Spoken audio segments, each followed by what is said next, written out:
to 1619. Entire villages were depopulated, and some coastal areas were left hauntingly quiet. The harbor that once echoed with the sounds of laughter, paddles, and community now bore scars of loss. The land that would later become Plymouth was one of those places, a former Wampanoag settlement struck so hard by disease that only remnants of homes remained. It was into this altered landscape that an unexpected group of English settlers would soon arrive, entirely unaware of the catastrophe that had cleared the land they would call their own.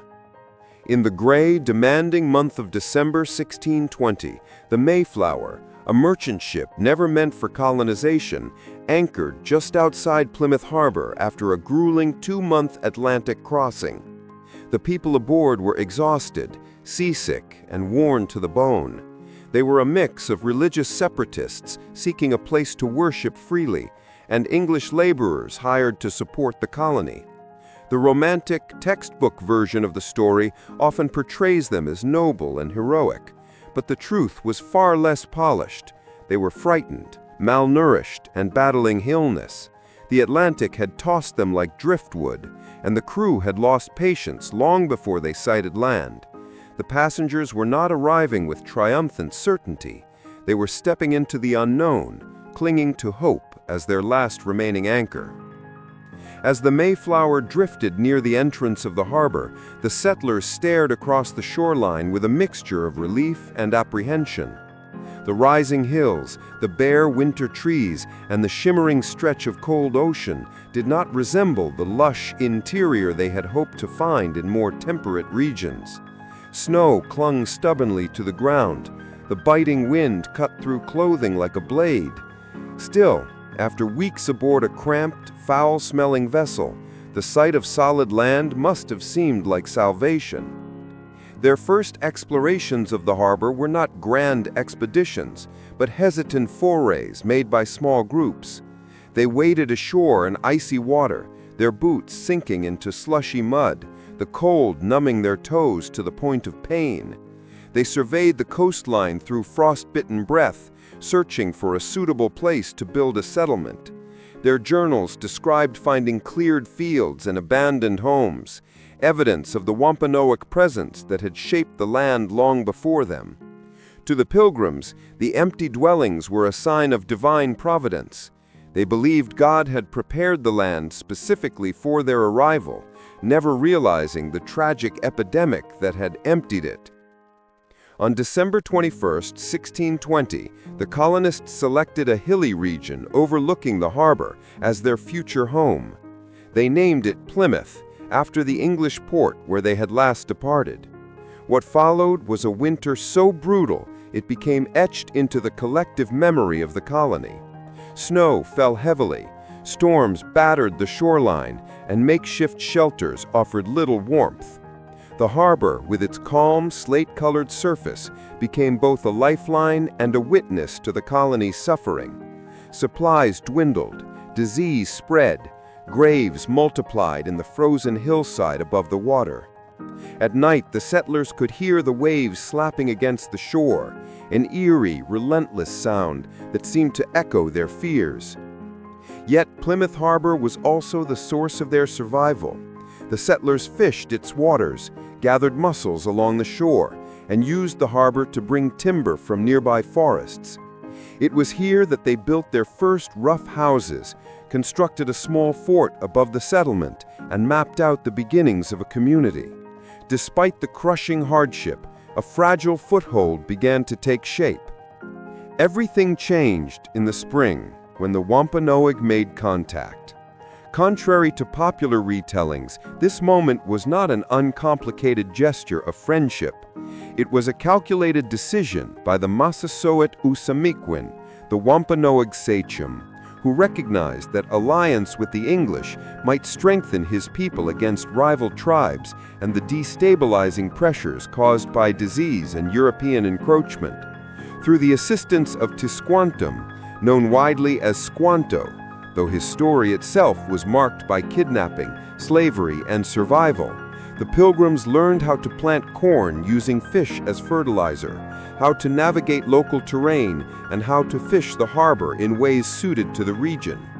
These lessons were not simply agricultural tips. They were the difference between life and death. The harbor, once intimidating, now became the center of a flourishing relationship between the colonists and the indigenous people who had lived there for generations.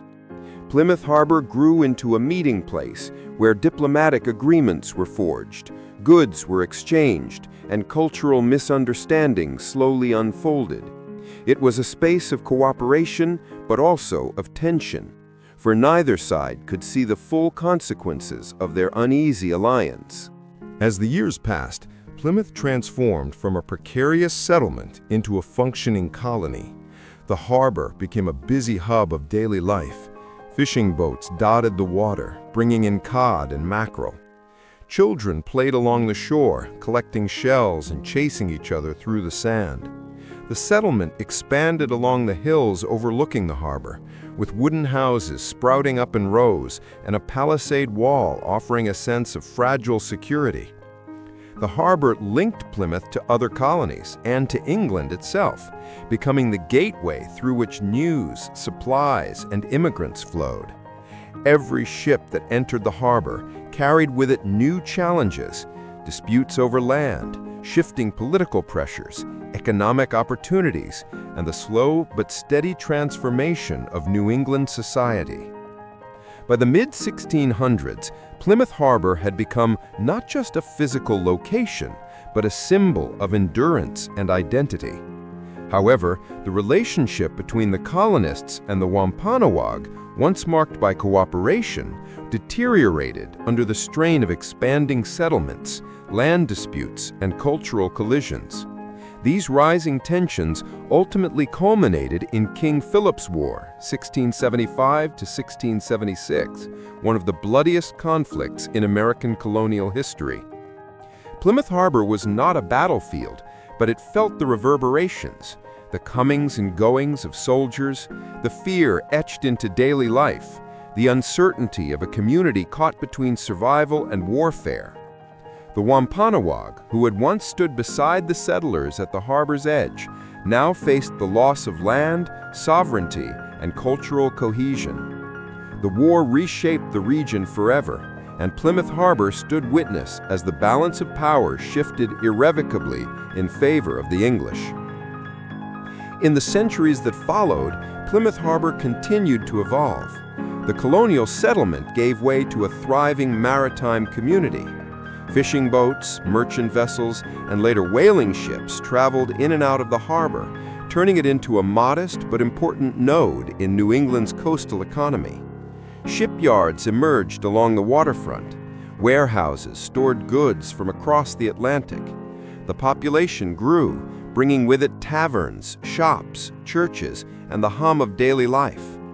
The harbor became a place where stories converged, tales of immigrants seeking opportunity, sailors returning from long voyages, merchants bartering over cargo, and families carving out new lives along the waterfront. By the 19th century, as the young United States expanded westward and industrialization swept the nation, Plymouth Harbor adapted once again. Steam-powered vessels replaced wooden sailing ships. Railroads connected the harbor to inland towns, turning Plymouth into a destination for travelers and tourists eager to experience the birthplace of early colonial America. The harbor became symbolic, a place Americans sought out for reflection, patriotism, and a connection to the nation's earliest European settlements.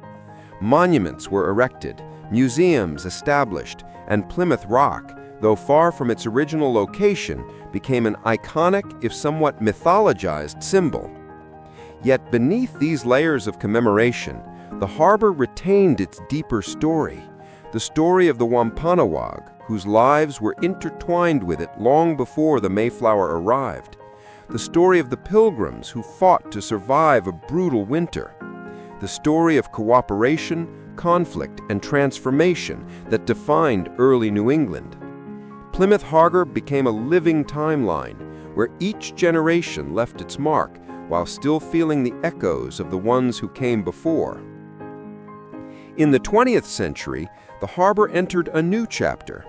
Scientific research, environmental preservation, and tourism shaped its identity. The restoration of the Mayflower II in the mid-20th century brought renewed interest to the waterfront, drawing visitors from across the country. School children arrived by busload, flocking to the harbor to learn about early American history. Families wandered along the wharf, buying souvenirs and photographing the horizon. For many, Plymouth Harbor became an educational space, a place where history felt tangible and immediate. At the same time, efforts to recognize and honor Wampanoag heritage gained momentum. Cultural revitalization, historical re-examination, and Indigenous voices brought nuanced understanding to the story of Plymouth Harbor. The harbor became not only a place of national pride, but also a site of reflection, where the complexities of colonization, resilience, and cultural survival were openly acknowledged. Plymouth began to embrace a more inclusive narrative, one that recognized the intertwined fates of the Wampanoag and the settlers. Today, Plymouth Harbor stands as a reminder that history is not static.